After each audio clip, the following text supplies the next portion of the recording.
barulah dia bersifat dan bertingkah pada kodrat manusia sebagai persembunyiannya dari min syarril waswasil khannas allazi yuwaswisu sudurinas minal jinnati wan nas. Itu adalah sifat dan tingkah lakunya secara kemanusiaan. Jadi bersifatlah Allah pada zatnya. Surat An-Nas ini memiliki keputusan makrifat yang sangat tinggi, yaitu makrifat bismillah, yaitu antara wujud dan rasa yang tidak bisa dipisahkan. Inilah zat dan sifat yang dikatakan wujud yang nyata. Jadi kalau ibarat kita melihat sebuah garam, kita tidak ada yang mampu memisahkan rasa asinnya garam dengan kodrat garam itu. Atau cabai, atau lada, atau cabai. Jadi begitu kedekatannya, tidak mungkin bisa berpisah cabai dengan rasa pedasnya. Begitulah kodrat Allah dengan mewujudnya, kodrat zat Allah dengan mewujudnya. Dikatakan zat apa? Setelah sir, batin, alif, dan sin tadi adalah kodrat yang belum bisa berbuat dan berjudul apapun. Dikatakan manusia tidak, Tuhan tidak, masih ba alif sin, masih batin, sir, dan nur. Tapi setelah bersifat Tuhan, nah, mi'ilah, bersifat Tuhan milah, setelah dia milah Allah, setelah dia bersifat Tuhan, baru dia bersifat umat. Nah, itulah Rahman dengan Rahim. Diambil masuk dalam kodrat manusia, dan Rahim masuk dia bersifat sebagai manusia. Tinggal kita melihat, mempersiapkan, yaitu iradat. Apa iradat? Adalah doa atau keinginan yang tidak disampaikan oleh mulut. Tapi kalau hajat pakai mulut, munajat lewat zikir, itu masih doa. Tapi iradat masih doa, tapi dengan ma'rifat. Apakah berupa suatu keinginan? Nah, ini tinggal kita memperlihatkan, ya. Nah, gitu. Kita tinggal memperlihatkan. Nah, amalkan surat An-Nas itu dengan kehadiran bismillah, itu yang dikatakan asli, tidak bersekutu bagi Allah. Itulah dikatakan jaminan Al-Quran itu adalah bismillah. Nah, itu dijamin oleh Allah dengan kodrat bismillah, dengan menghadirkan Allah. Itu adalah satu hal yang nyata. Kalau kita berjalan, nah, tinggal kita menyusun makrifatnya. Umpama saya akan sampaikan salah satu contoh. Kita ingin berjalan ke satu tempat. Nah, kalau kita membawa atas nama Allah, ya, berarti tidak ada atas nama manusia. Maka dengan nama itu, dengan nama itu artinya atas nama. Ya, jadi kalau kita umpamanya berjalan menuju satu keinginan, maka kirimlah dulu, yaitu niat melalui pengantaran zat Allah. Bismillah, hanya panjang. Bismillahirrahmanirrahim. Kita perlihatkan tempat dan kita perlihatkan kita sudah ada nirrahim di situ. Bismillah. Nah, maka perjalanan kita adalah tawaf, ya. Maka bis yang kita lihat ba alif sin tadi di dalam qalbi itu, kita akan melihat satu kodrat dan kekuatan itu bertajali kepada apa yang kita lihat tadi. Nah, ya. Nah, disinilah kita harus bisa menyediakan menu doa, yaitu sebuah hajat dengan satu kali tarikan nafas, ya. Nah, setelah itu kita wajib mengamalkan surat An-Nas tadi sebagai kodrat nyata bagi Allah pada diri manusia.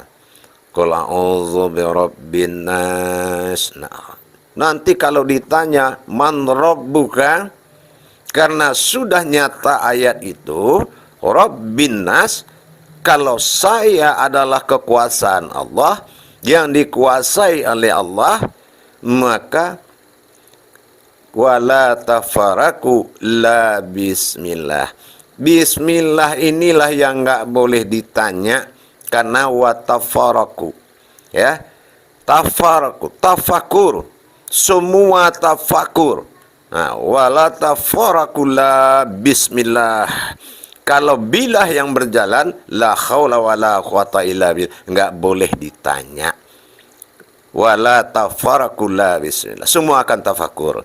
Nah, inilah, maka dijanjikan oleh Allah malaikat itu tafakur. Maka jangan takut dengan hal yang melebihi Allah, ya. Semua akan tafakur. Bahaya di jalan akan tafakur, mudarat-mudarat akan tafakur, segala malapetaka akan tafakur.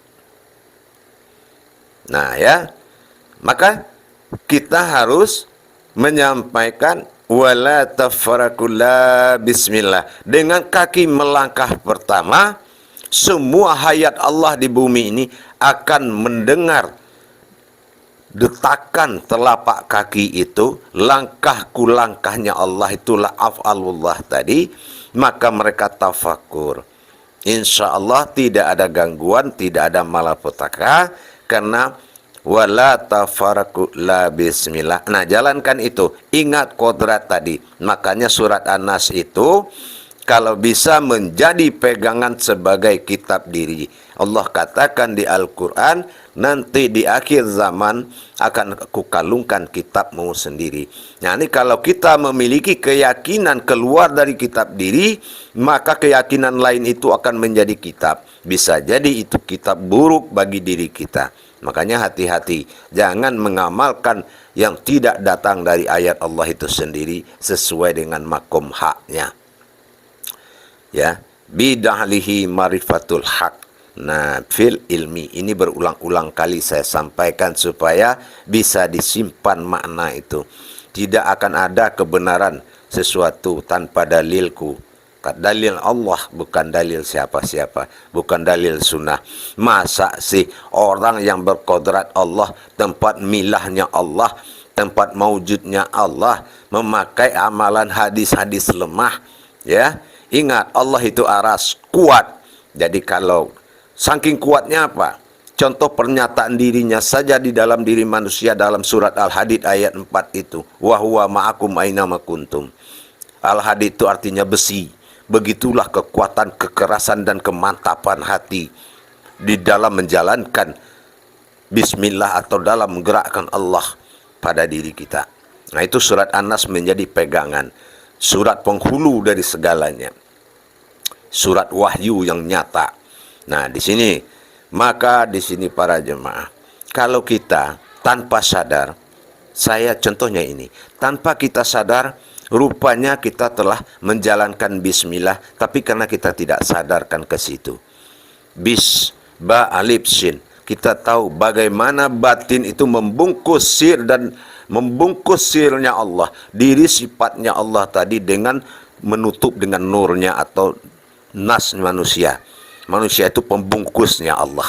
Ya, sin, cahaya, nas. Nah, di sini coba kita umpamanya menidurkan anak, ya. Nah, coba kalau anak itu ditidurkan, pakai nyanyi apa aja, dia akan bangun lagi, dia akan gelisah dan dia tidak tenang.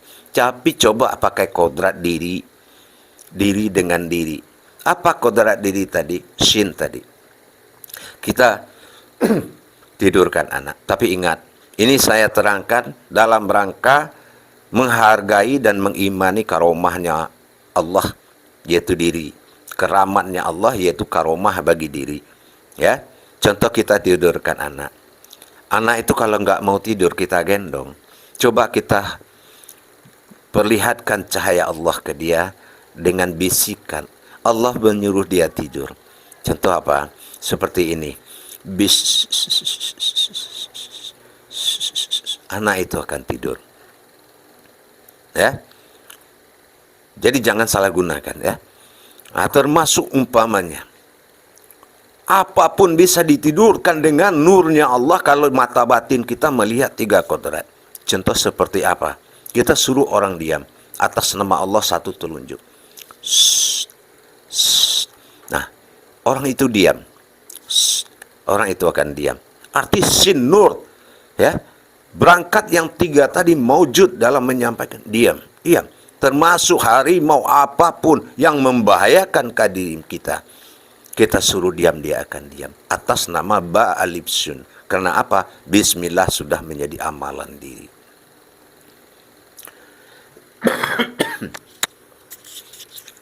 Jadi para jemaah sekalian yang dirahmati Allah rahimakumullah. Jadi kita, tanpa kita sadari, itu sudah menjadi sebuah kodrat yang nyata pada diri kita.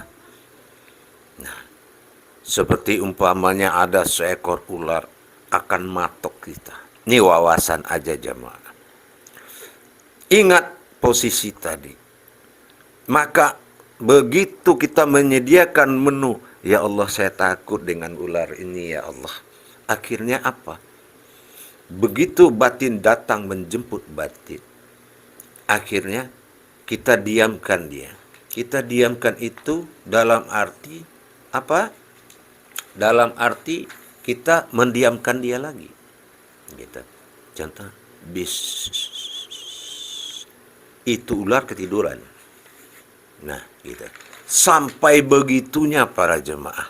Sampai begitunya kekuasaan Allah itu pada diri.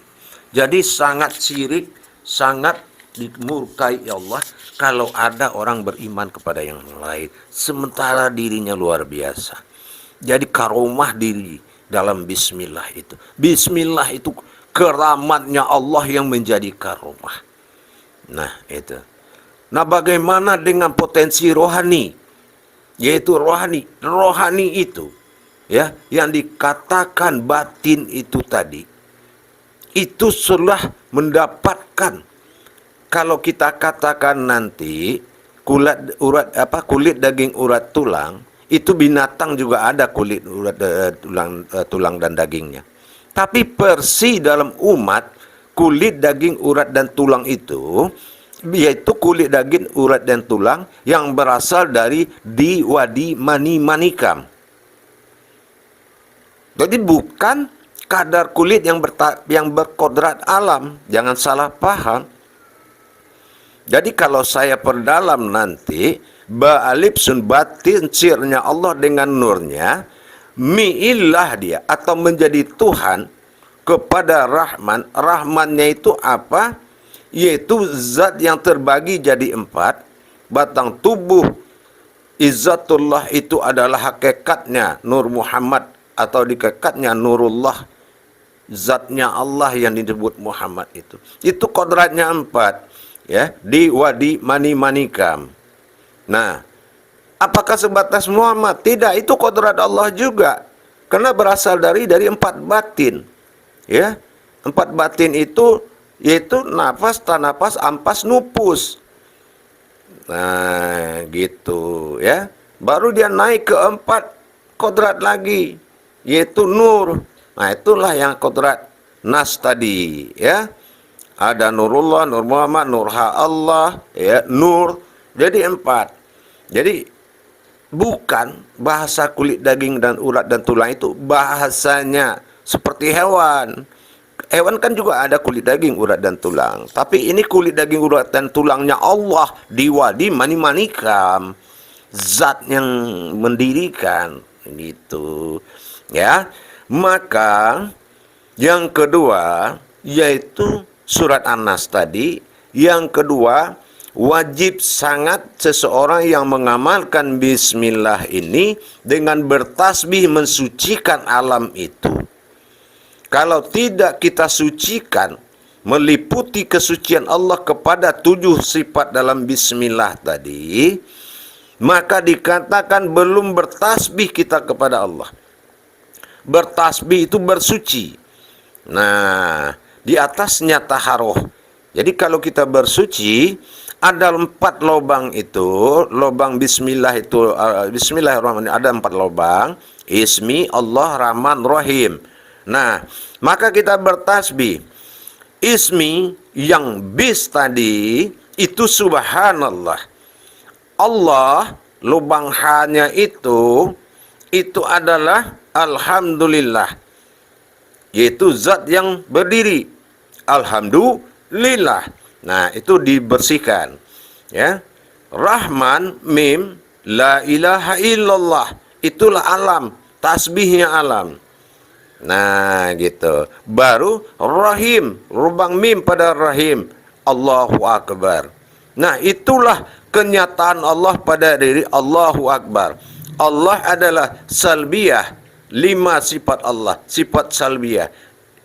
Hu adalah nafsiyah, akbar manawiyah. Itulah 20 sifat Allah yang mewujud dari rahim 3 tadi menjadi mewujud 20 sifat. Itulah yang menjadi kemanusiaan bagi Allah.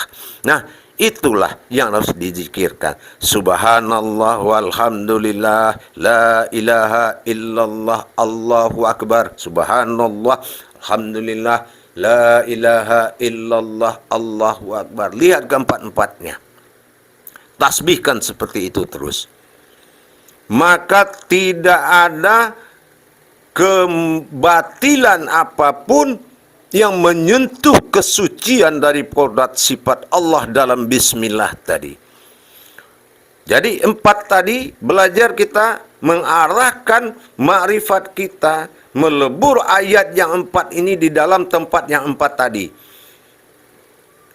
Subhanallah. Nah, itu hati halus kita ada yang 3 itu tadi. Subhanallah walhamdulillah. Angkat kepala kita, dia kita naikkan menjadi ke sifat zohir bagi Allah, yaitu jasad sifat zohir bagi Allah. Subhanallah walhamdulillah, la ilaha illallah. Nah, itulah Rahman, kenyataan dan bisa dilihat dia. La ilaha illallah bisa ya dilihat dia. Nah, la ilaha illallah, disitulah leburnya segala cahaya suci Allah tadi. Ya, gitu ya. La ilaha illallah, Allahu akbar.